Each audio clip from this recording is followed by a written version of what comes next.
Our video is playing automatically while browsing the TapTap Lite app. In this video, I will show you how to stop videos from autoplaying on the TapTap Lite app step by step, so you can browse games without videos starting automatically. Autoplay videos can consume mobile data and battery, and many apps allow you to disable this feature through settings to reduce unnecessary playback. So let's go to see how it works. The first thing you have to do is to go to TapTap Lite app. In this page,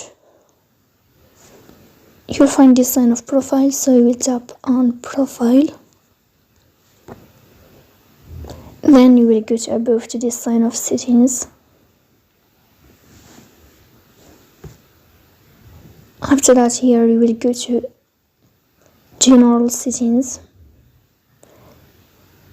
And then you will click on video settings, so you will tap on video settings. And then you will click on the sign to disable this feature of autoplay videos on TapTap Lite. So that's it. If you are enjoying watching this video and if this video is helpful for you, don't forget to support us by like and subscribe. See you next time.